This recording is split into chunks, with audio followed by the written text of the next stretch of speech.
ראש הממשלה מתחיל בנאומו, בואו נתחבר אל הדברים. הנה.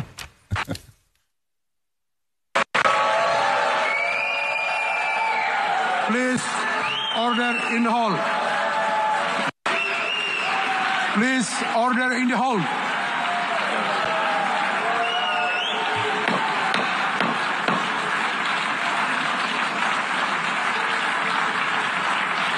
Please order in the hall.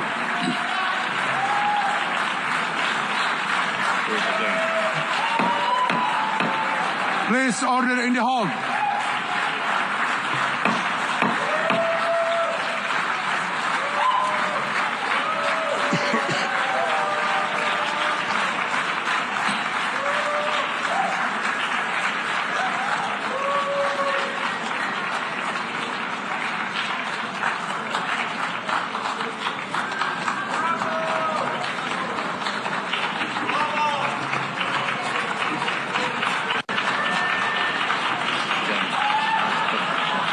Please order in the hall and please be seated.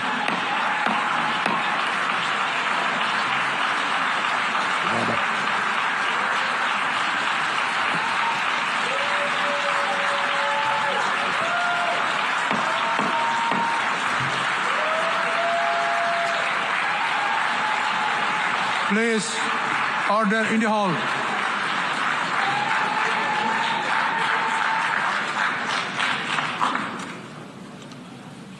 Mr. President, the families of our dear hostages languishing in the dungeons of Gaza, ladies and gentlemen, last year I stood at this podium and I showed this map. It shows the curse of Iran's terror axis. This axis threatened the peace of the entire world. It threatened the stability of our region and the very existence of my country, Israel. Iran was rapidly developing a massive nuclear weapons program and a massive ballistic missile program. These were meant not only to destroy Israel, they were meant also to threaten the United States and blackmail nations everywhere. From Gaza, Yahya Sinwar dispatched waves of Hamas terrorists.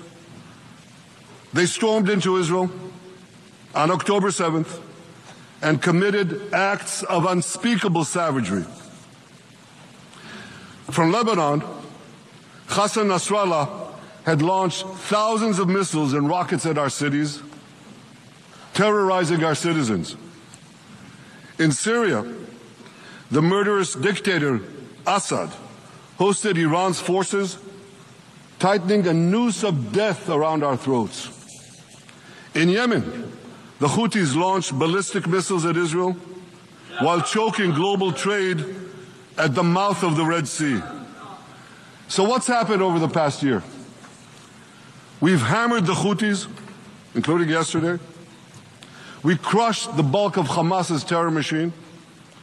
We crippled Hezbollah, taking out most of its leaders and much of its weapons arsenal. You remember those beepers, the pagers? We paged Hezbollah, and believe me, they got the message. And thousands of terrorists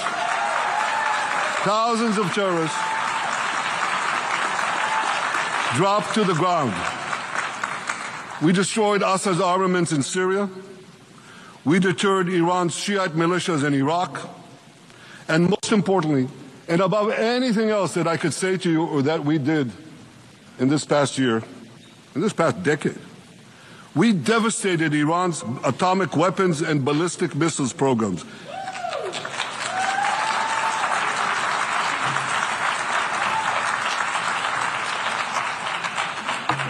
So here's where things stand today. Half the Houthi leadership in Yemen, gone. Yahya Sinwar in Gaza, gone. Hassan Nasrallah in Lebanon, gone. The Assad regime in Syria, gone. Those militias in Iraq, well, they're still deterred. And their leaders, if they attack Israel, will also be gone. And for Iran's top military commanders and its top atomic bomb scientist, well, they're gone too.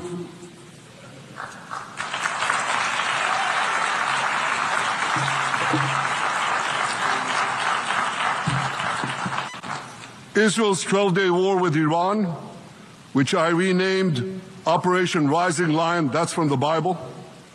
This 12-day war will go down in the annals of military history.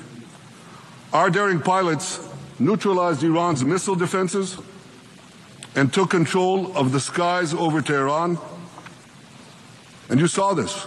Israeli fighter pilots and American B-2 pilots bombed Iran's nuclear enrichment sites. I want to thank President Trump for his bold and decisive action.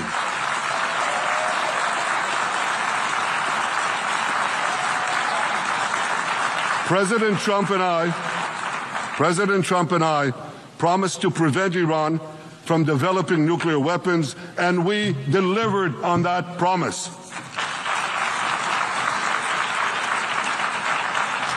We removed an existential threat to Israel, and a mortal threat to the civilized world. We lifted a dark cloud that could have claimed millions and millions of lives. But, ladies and gentlemen, we must remain vigilant. We must remain absolutely clear-minded and vigilant. We must not allow Iran to rebuild its military nuclear capacities. Iran's stockpiles of enriched uranium, these stockpiles must be eliminated. And tomorrow, UN Security Council sanctions on Iran must be snapped back.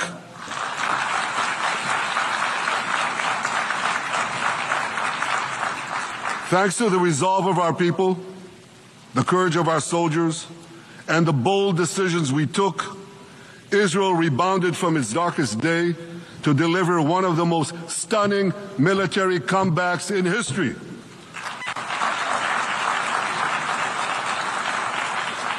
But we're not done yet. The final remnants of Hamas are holed up in Gaza City.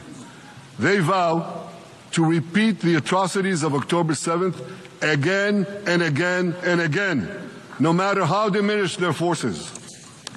That is why Israel must finish the job. That is why we want to do so as fast as possible.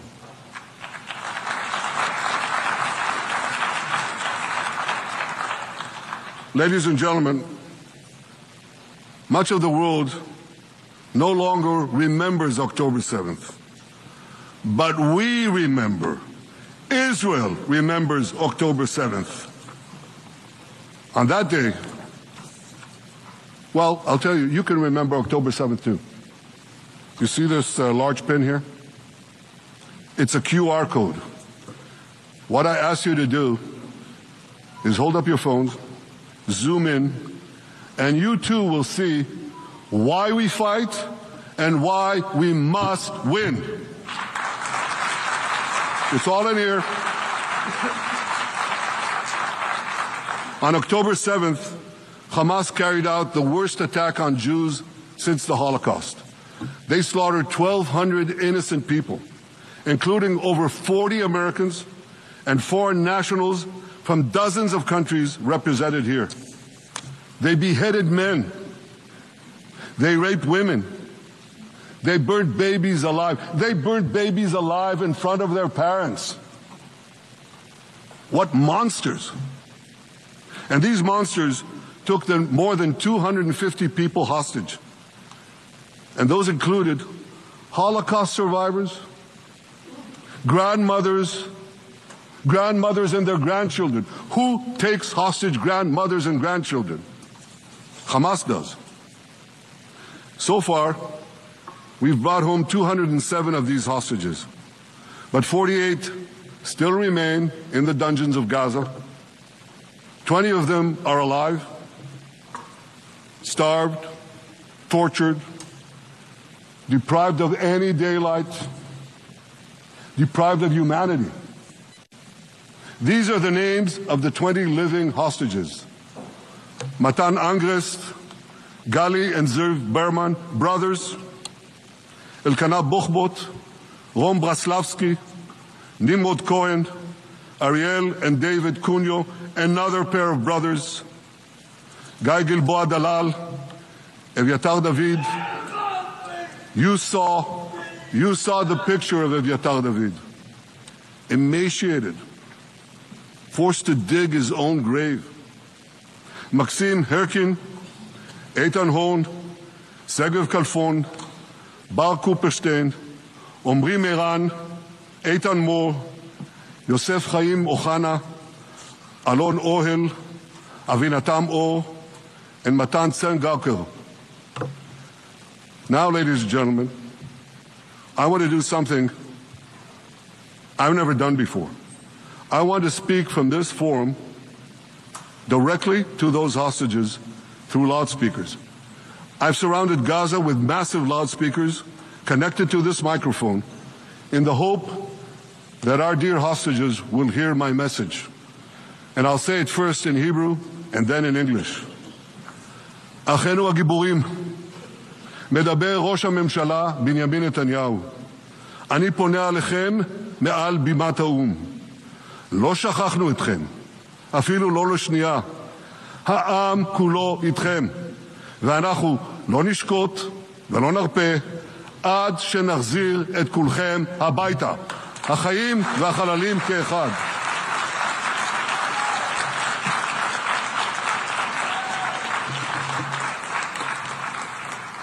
Our brave heroes. This is Prime Minister Netanyahu speaking to you live from the United Nations. We have not forgotten you, not even for a second. The people of Israel are with you. We will not falter and we will not rest until we bring all of you home.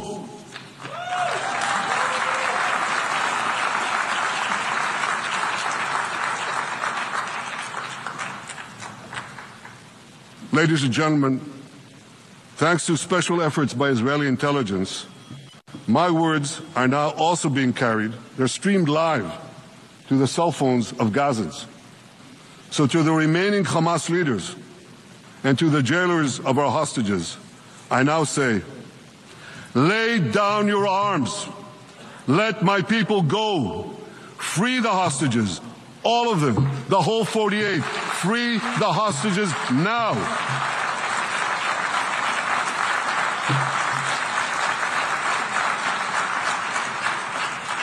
If you do, you will live. If you don't, Israel will hunt you down. Ladies and gentlemen, if Hamas agrees to our demands, the war could end right now. Gaza would be demilitarized, Israel would retain overriding security control, and a peaceful civilian authority would be established by Gazans and others committed to peace with Israel. And of course, you understand that the war in Gaza has affected every Israeli. But I'm sure there are people in New York or in London or in Melbourne and elsewhere who are probably thinking, what does all of this have to do with me? And the answer is everything. Because our enemies are your enemies. So let's do something else. So first at the UN, let's do a pop quiz. And raise your hand if you know the answer. Here's the first question. Who shouts death to America? Is it A, Iran, B, Hamas, C, Hezbollah, D, the Houthis, or E, all of the above? All of the above. Correct. All of the above. Second question. Who has murdered Americans and Europeans in cold blood? Is it A, Al-Qaeda, B, Hamas, C, Hezbollah, D, Iran, or E, all of the above? Again. So here's the point I wanted to make. Our enemies hate all of us with equal venom. They want to drag the modern world back to the past, to a dark age of violence, fanaticism, and terror. I think many of you are already feeling in your own societies the radical Islamist surge. You know, I'm sure you do, you know deep down that Israel is fighting your fight. So I want to tell you a secret. Behind closed doors, many of the leaders who publicly condemn us privately thank us. They tell me how much they value Israel's superb intelligence services that have prevented time and again terrorist attacks in their capitals, time and again saving countless lives. General George Keegan, former head of U.S. Air Force intelligence, once said, "If the United States had to gather on its own the intelligence that Israel gives us, we would have to establish 5 CIAs. 5 CIAs. This past June, when Israel struck Iran's nuclear facilities, German Chancellor Merz admitted the truth. He said, Israel is doing the dirty work for all of us. President Trump understands better than any other leader that Israel and America face a common threat. He showed the world that when Iran and its proxies murder Americans, take Americans hostage, shout death to America, burn American flags, and try to assassinate the President of the United States, not once, but twice. He showed them there is a price to pay for all that.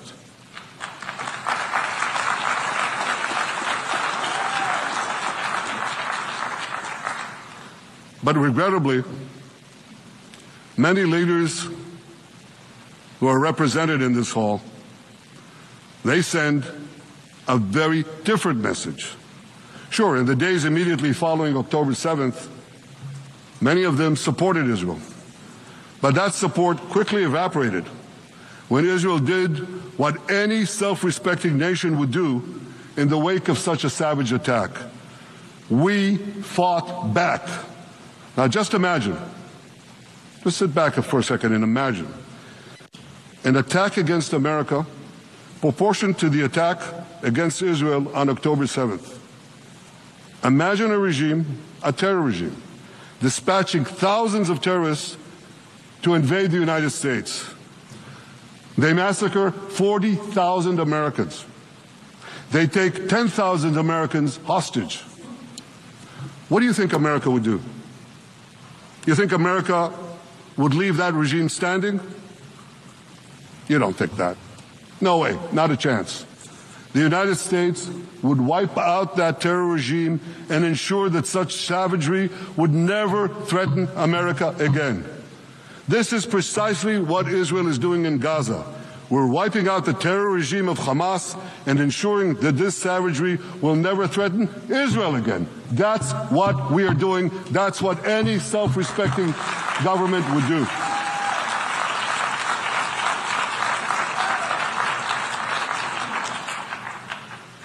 Yet, and it's a yet that I'm sorry to say here, yet over time, many world leaders buckled.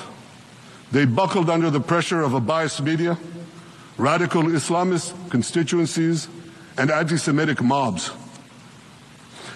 There's a familiar saying,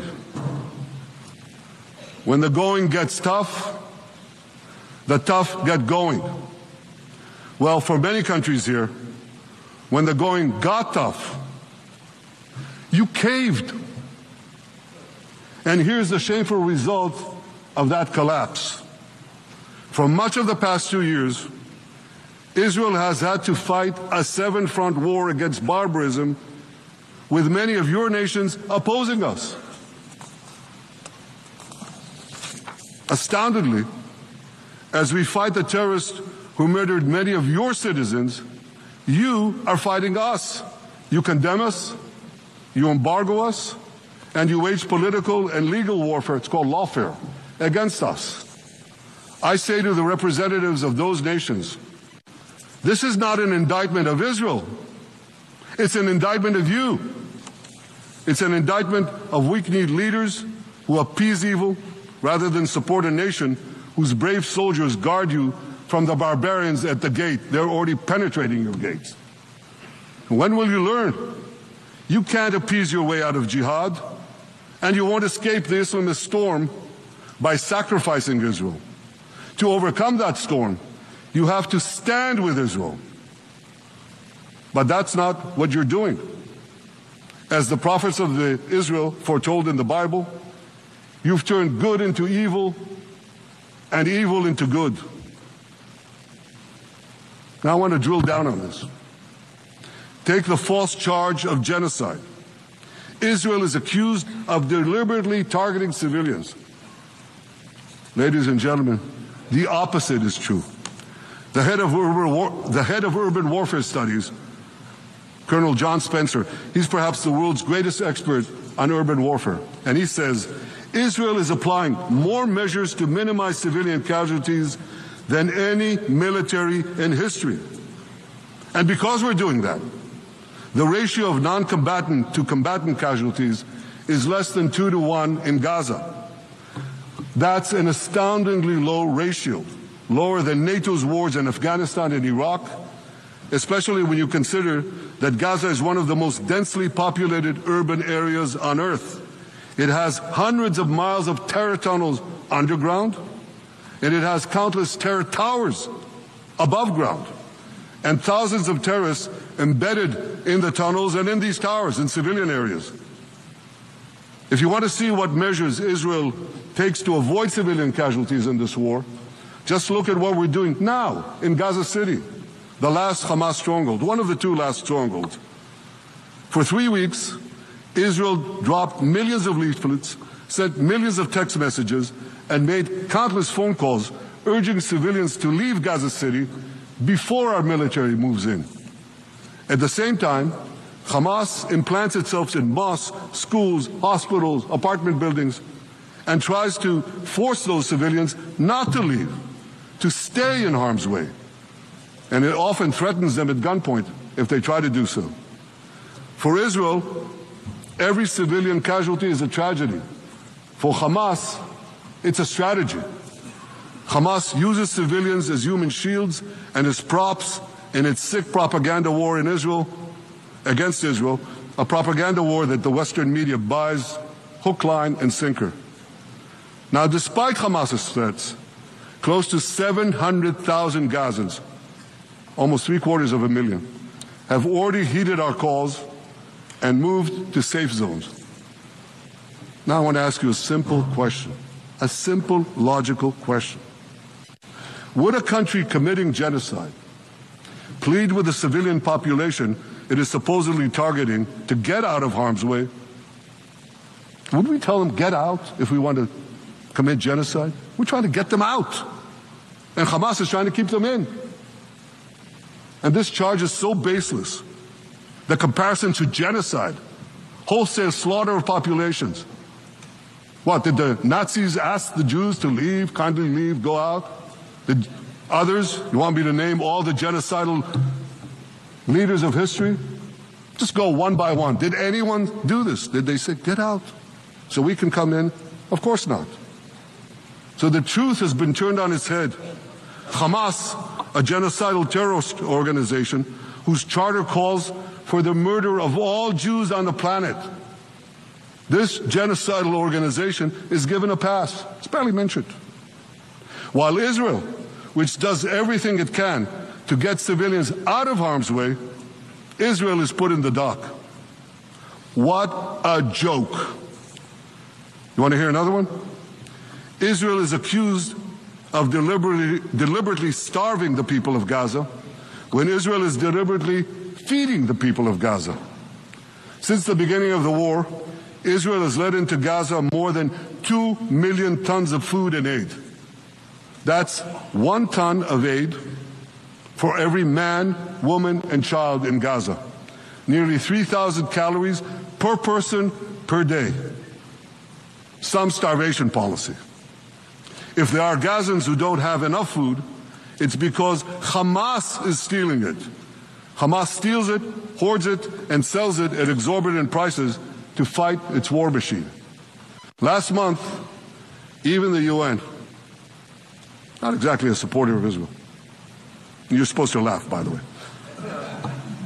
Last month, even the UN admitted that Hamas and other armed groups looted 85% of the trucks.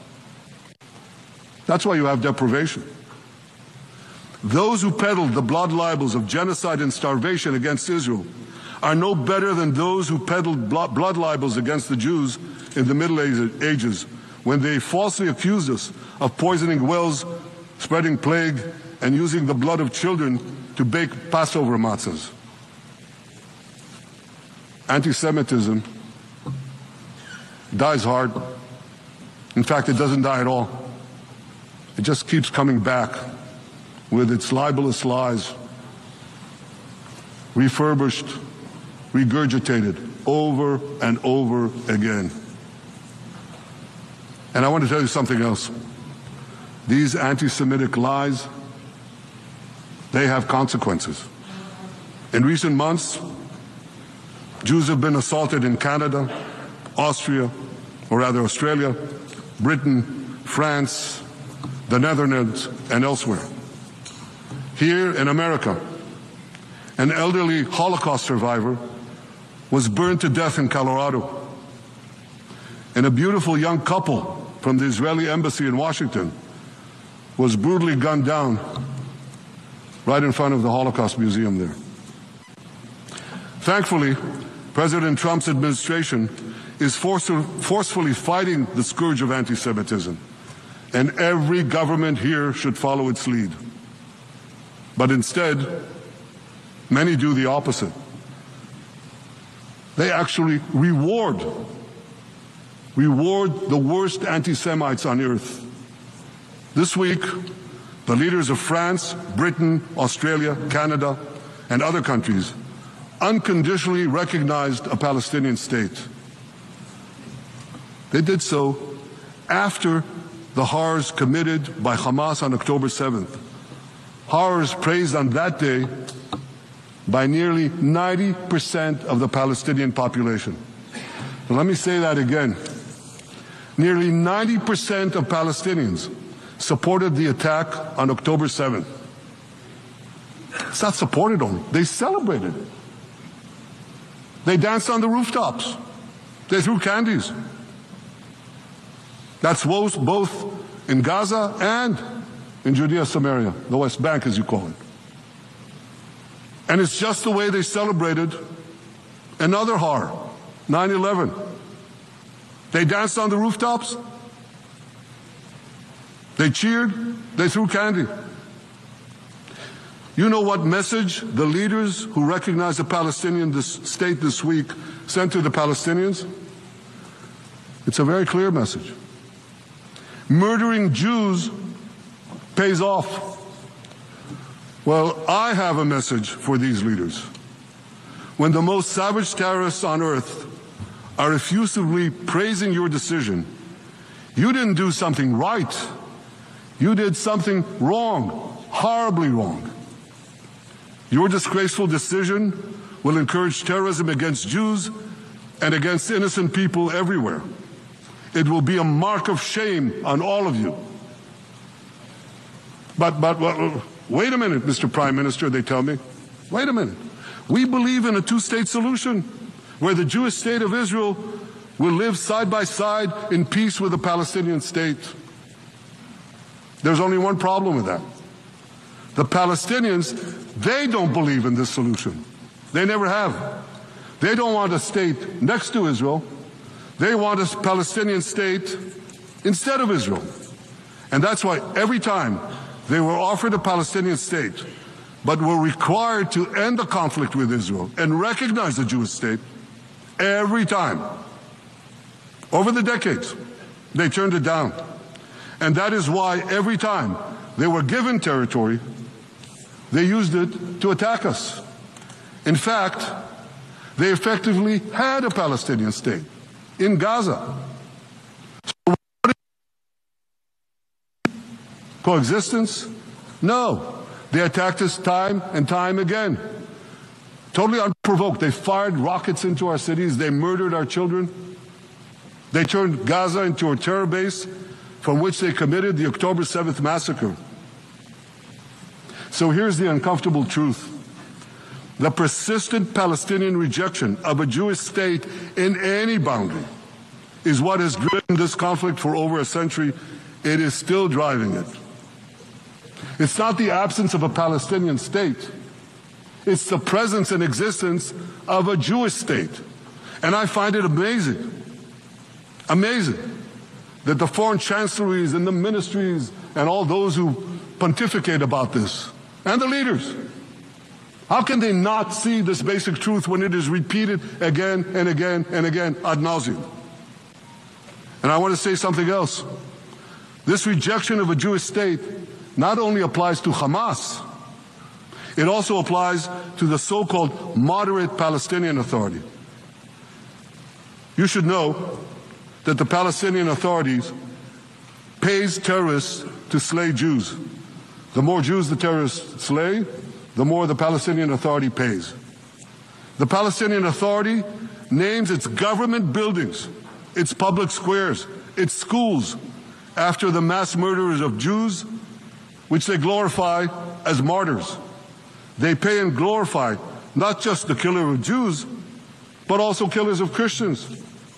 Christians like Taylor Force, an American veteran who was brutally murdered in Israel by Palestinian terrorists. But, that I hear from the Western leaders. They tell me, the PA promised us it will reform. And I know this time, Prime Minister, it will be different. Yeah, right. We've heard these promises for decades. They always promise. They never deliver. Because you see, the Palestinian Authority is corrupt to the core. They haven't held elections in 20 years. They use the same textbooks as Hamas, exactly the same textbooks.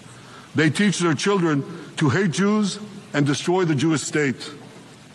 And Christians don't fare much better. When Bethlehem, the birthplace of Jesus, was under Israeli control, 80% of its residents were Christians. But since the PA took control, that number has dwindled to under 20%. These are the people you want to give a state to? What you're doing is giving the ultimate reward to intolerant fanatics who perpetrated and supported the October 7th massacre. Giving the Palestinians a state 1 mile from Jerusalem after October 7th is like giving Al-Qaeda a state 1 mile from New York City after September 11th. This is sheer madness. It's insane, and we won't do it.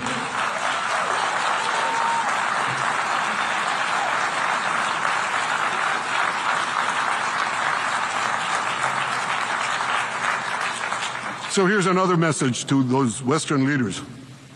Israel will not allow you to shove a terror state down our throats. We will not commit national suicide because you don't have the guts to face down a hostile media and anti-Semitic mobs demanding Israel's blood. And I want you to grasp something else, which is also distorted in the media. I say this not only in my name or the name of my government, but on behalf of all the people of Israel. Last year there was a vote in the Knesset, our parliament, whether or not to oppose the imposition of a Palestinian state. You want to guess what the results were? Out of 120 members of our parliament, 99 voted against and only 9 supported. That's over 90%. It's not a fringe group.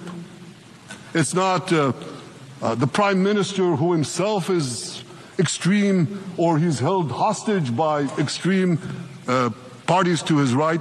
It's over 90% of Israelis. My opposition to a Palestinian state is not simply my policies or my government's policy. It's the policy of the state and people of the state of Israel.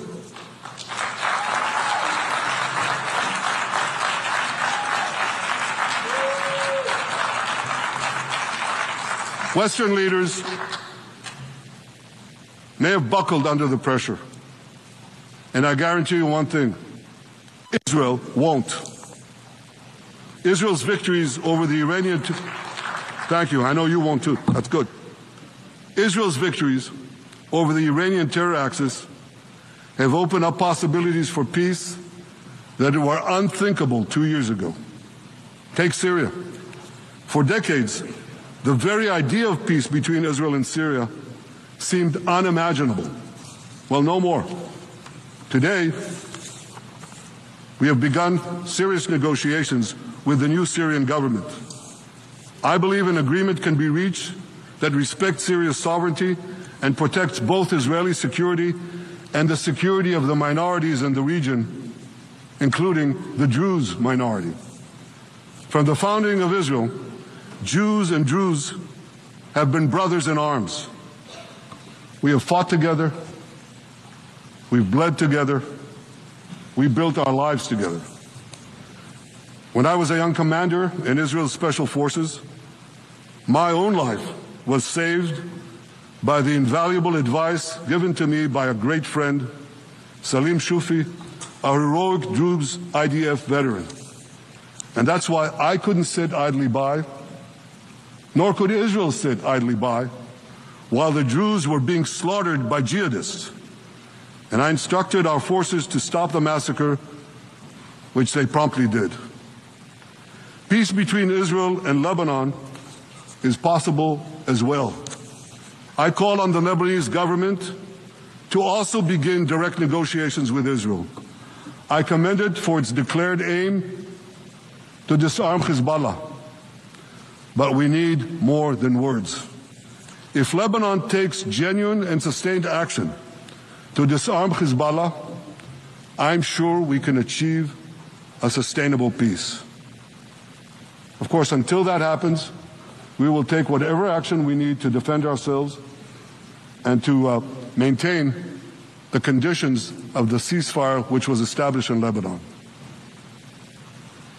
Our goal is not merely to monitor Hezbollah's actions, but to prevent them from violating the ceasefire and attacking us at any time.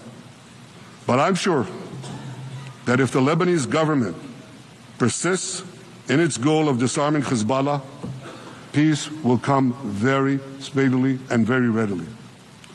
Victory over Hezbollah has made peace possible with our two Arab neighbors in the north. Victory over Hamas will make peace possible with nations throughout the Arab and Muslim world.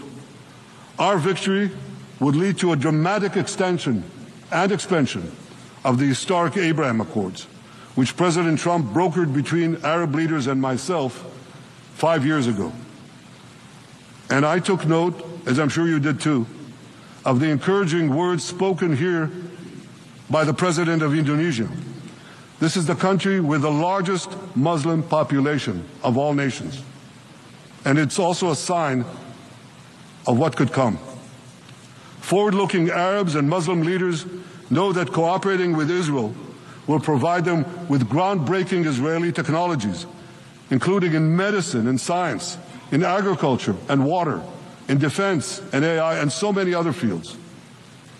I believe that in the coming years, the Middle East will look dramatically different.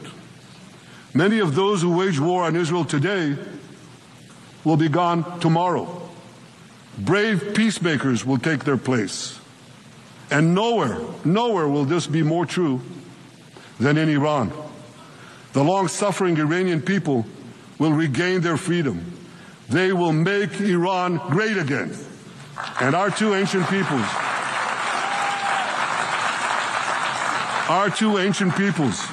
the people of Israel and the people of Iran will restore a friendship that will benefit the entire world. Ladies and gentlemen, the horrors that happened on one dark day, October 7th, those horrors happened countless times during the centuries of my people's exiles among the nations. Jewish blood was cheap. Jews were killed with impunity. We had to beg others to defend us. The rise of Israel did not mean that the attempts to destroy us would end. It meant that we could fight back against those attempts. And that is exactly what Israel has done since October 7th. Our sons and daughters fought like lions. Our brave soldiers donned their uniforms and rushed into battle. They were armed with the dreams of the 100 generations of Jews who came before them. The dream of living as a free people in the land of Israel, our beloved homeland for more than 3,000 years. The dreams of living in our own independent state. The dream of having an army to defend ourselves. And the dream of being a light unto the nations, a beacon of progress, ingenuity, innovation, for the benefit of all humanity. On October 7th, the enemies of Israel tried to extinguish that light. 2 years later, the resolve of Israel and the strength of Israel burned brighter than ever. With God's help, that strength and that resolve would lead us to a speedy victory and to a brilliant future of prosperity and peace. Thank you very much.